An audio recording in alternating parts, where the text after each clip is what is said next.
Assalamualaikum warahmatullahi wabarakatuh. Kembali lagi di channel Azan.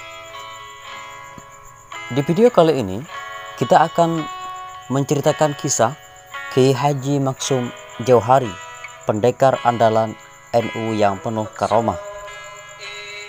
Nama besar Kiai Haji Maksum Jauhari alias Gus Maksum, salah satu tokoh Nahdlatul Ulama asal Kediri ini tidak bisa dilepaskan dengan keberadaan Ikatan Pencaksilat Pagar Nusa, pagarnya NU dan bangsa.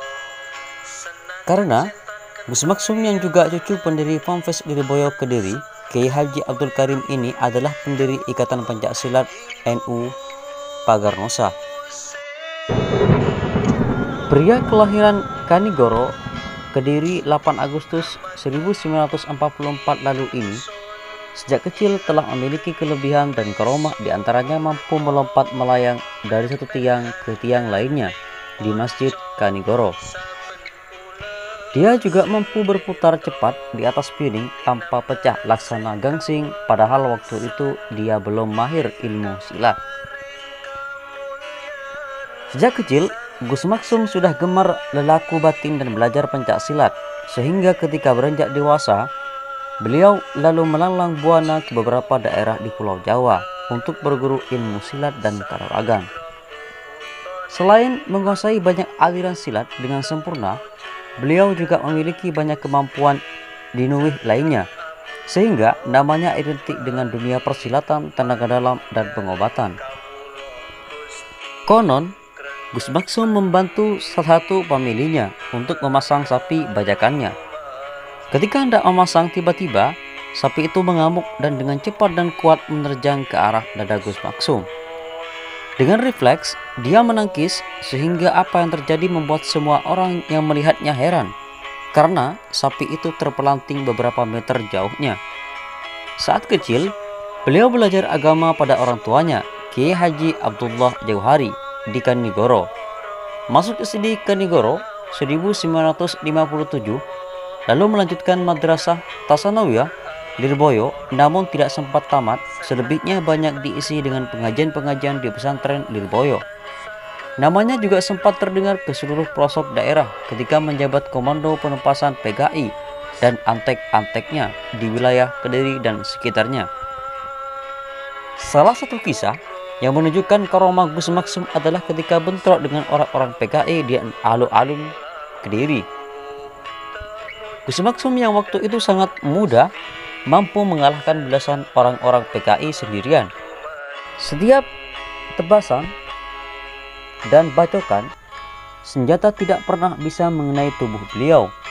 Bahkan senjata lawan selalu berhenti jarak 1 kilan dari tubuhnya. Kalaupun ada yang sempat mengenai tubuh dia, senjata-senjata itu tak mampu melukai tubuh beliau. Dalam pertarungan itu, Gus Maksum bukan hanya menggunakan olah kanuragan, tapi juga dengan olah batinnya. Gus Maksum juga dikenal dengan penampilan nyetriknya karena berambut gondrong, jenggot, dan kumis panjang. Beliau juga bersarung setinggi lutut, memakai bakiak, berpakaian seadanya, dan tidak makan nasi. Sikapnya tegas, karena itulah namanya banyak digandrungi anak-anak muda NU. Penampilan Gus Maksum dengan rambut gondrongnya bukan sekedar gaya atau hobi semata, tetapi rambut gondrongnya itu merupakan sebuah ijazah yang didapat dari gurunya, yaitu Habib Baharun Mirican Kediri. Hasil dari pengamalan itu sering terjadi keanehan-keanehan terkait dengan rambutnya. Di antaranya, rambut Gus Maksum bisa berdiri, bisa mengeluarkan api, serta tidak mempan dipotong. Bukti daripada itu adalah pada dekade 1970-an, dia pernah terjaring razia rambut panjang. Namun, terjadi keanehan. Setiap kali aparat menggunting rambutnya, rambut itu tidak terpotong. Bahkan, setiap gunting yang tajam beradu dengan rambut beliau selalu mengeluarkan percikan api. Menanggapi kejadian tersebut, dalam berbagai kesempatan, Gus Maksum hanya berkata, "Semua hanyalah kebetulan saja dan berkat pertolongan Allah Subhanahu wa Ta'ala." Sebelum mendirikan Pagar Nusa, kelebihan dan karomah Gus Maksum teruji ketika diundang menghadiri pertandingan silat ke Kediri Timur. Saat itu, Dia bertarung melawan pendekar silat dari berbagai macam aliran silat yang sudah berkumpul di situ. Karena telah memiliki bekal dan kemampuan yang terlatih sejak kecil, Gus Maksum mampu mengalahkan puluhan pesilat sendirian. Bahkan, lawan terakhir berhasil dikalahkan dengan sangat mudah. Peristiwa ini terjadi saat dia masih berusia 16 tahun. Gus Maksum juga terkenal dengan kemampuan olah batinnya ketika mampu mengalahkan salah satu raja jin yang berdiam di tubuh salah seorang yang kesurupan. Raja jin tersebut bernama Jin Dumpul. Orang kesurupan tersebut berhasil disembuhkan Gus Maksum setelah jin Dumpul yang bersemayam di dalam tubuh orang itu berhasil ditaklukkan. Gus Maksum pernah kedatangan tamu dari Semarang yang mengeluhkan kelakuan putranya yang suka mabuk-mabukan dan sering pergi ke lokalisasi. Bahkan, putranya sering mengancam akan membunuh orang tuanya. Karena sudah tak tahan melihat kelakuan putranya itu, dia pergi ke rumah Gus Maksum di Kediri dengan harapan mendapat obat dan mengobati perilaku anaknya. Tetapi, yang diharapkan tidak dipenuhi Gus Maksum. Dia hanya membuat sepucuk surat untuk dibawa pulang agar dibacakan kepada anaknya. Walaupun orang tua itu bingung karena obat yang diharapkannya tidak diberi, dia tetap melakukan apa yang diperintahkan Gus Maksum dengan menyampaikan surat itu kepada anaknya. Dan begitulah setelah surat itu dibacakan kepada anaknya, dalam waktu singkat kelakuan anaknya yang sebelumnya tidak bisa dikendalikan perlahan berubah. Singkatnya, kelakuan anak itu tidak lagi nakal seperti dulu. Kelebihan lainnya dari Gus Maksum adalah saat NU masih menjadi partai sering bentrok dengan masa LDII dulu bernama Darul Hadis. Waktu itu termasuk underbro dari Golkar. Suatu ketika masa LDII atau Golkar berkonvoi melewati jalan depan pesantren di Boyo. Saat itu Gus Maksum sedang menerima tamu. Ketika arak-arakan itu sampai depan dalam Gus Maksum, beliau langsung keluar karena mendengar bising suara knalpot dan klakson kendaraan yang memakakan telinga. Melihat gelagat yang kurang baik dan secara refleks, Gus Maksum mengacungkan jari telunjuknya ke arah mereka. Keajaiban pun terjadi. Dengan serta-merta seluruh ban kendaraan yang mereka tumpangi bocor secara serentak. Karena bannya bocor, rombongan konvoi itu tidak bisa melanjutkan arak-arakan. Akhirnya, terpaksa mereka pulang dengan mendorong kendaraannya masing-masing. Kelebihan ini juga terbukti ketika dia diundang pengajian di daerah Sragen, Jawa Tengah pada tahun 1999. Waktu itu, tanpa ada sebab yang jelas, tiba-tiba ada orang yang menikamnya. Untungnya, Gus Maksum tidak terluka sedikit pun. Hanya pakaian yang dipakai robek kena tikaman. Lalu, pakaian itu pun beliau simpan karena pemberian dari salah seorang sahabatnya. Gus Maksum juga disebut-sebut kebal terhadap santet. Sudah tidak terhitung banyaknya dukun santet yang pernah dihadapi. Sejak kecil, Gus Maksum sudah terbiasa menghadapi berbagai macam-macam aliran ilmu santet. Beliau juga tidak segan-segan untuk menantang para dukun santet secara terang-terangan.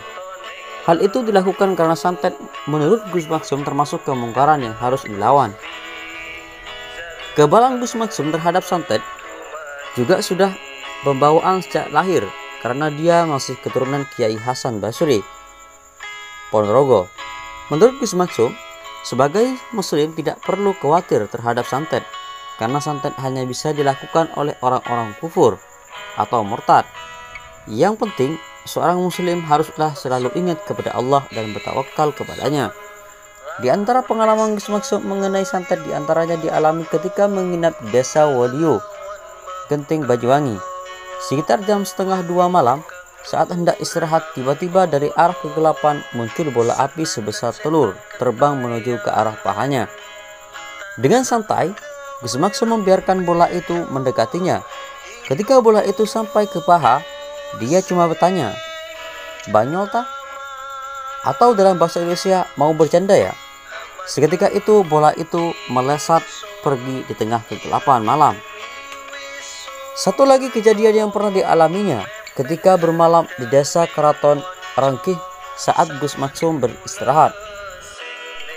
Dia didatangi kera jadi-jadian yang berusaha mencekiknya, tetapi usaha itu dibiarkan saja. Setelah beberapa lama baru ditanya Gus Maksum, "Mau main-main ya?"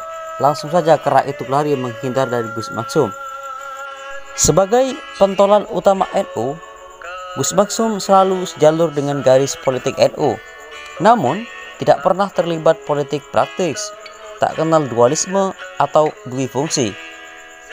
Ketika NU bergabung dengan P3 maupun ketika PBNU mendeklarasikan bergabung dengan PKB, Gus Maksum selalu menjadi jurkam nasional yang menggetarkan podium.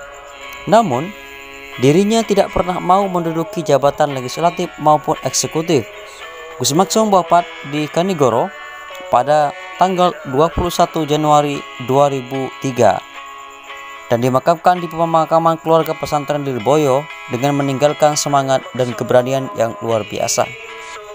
Itulah sedikit cerita tentang Kiai Haji Maksum Jauhari, pendekar andalan NU, sekaligus pendiri Pencaksilat NU Pagar Nusa. Sekian video hari ini, jangan lupa subscribe. See you next video.